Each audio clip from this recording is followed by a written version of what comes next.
If when I started lifting I knew what I knew now, I would have reached my goals with strength and size probably 1,000 times faster.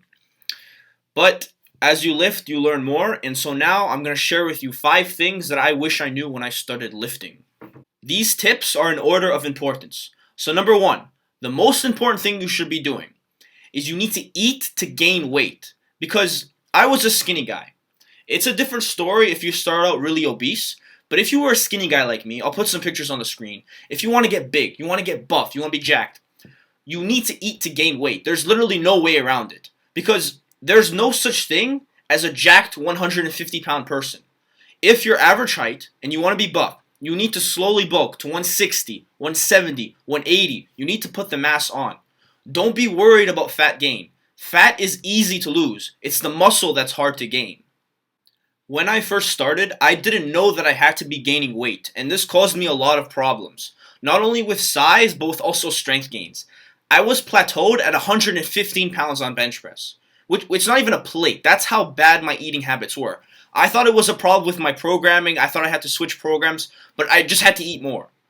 As a skinny newbie, tracking your weight on the scale is just as important as tracking your progress in the gym. So if you're not tracking, start doing that now. The second most important thing I would tell myself as a beginner is learn how and when to deload. A deload is an easier week of training designed to reduce fatigue. As a beginner lifter that's getting into strength training, I never thought that deloads could actually be important.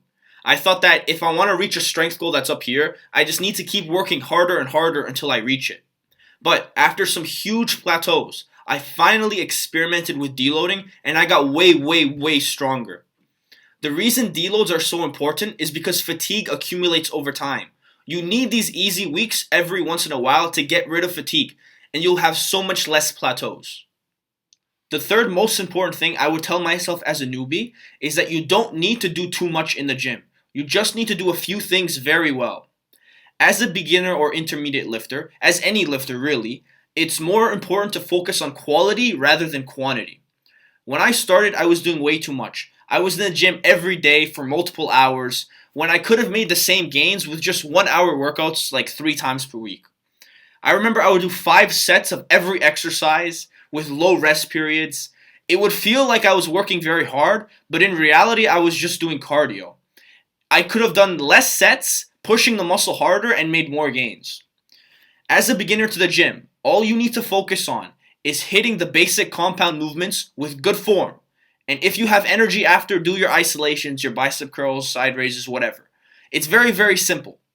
The next tip I would give myself is to start light whenever I'm progressing in weight.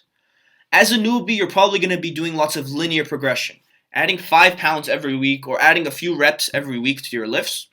If you're going to be doing a program like this, and you should, then you need to start with a very light weight. If you start too heavy, which I did many times, you're not going to give yourself that much runway to grow, and you're going to plateau much, much faster. By starting light, you give your body time to adapt to the movement, and in the end, you end up becoming much, much stronger. The final tip I would give myself is to not max out all the time. This is something that I did often as a beginner lifter, and I don't really regret it because it was a lot of fun. It's just very counterproductive. Sometimes I'd be having a bad workout, and then I think to myself, fuck it, let's max out on bench, why not? It just doesn't really help your goals. It makes it harder to reach your goals, in fact, because you're just giving yourself more fatigue. So in reality, I don't really care. I don't really regret it that much, but if you are really focused on achieving your goals, it's probably best to not max out all the time.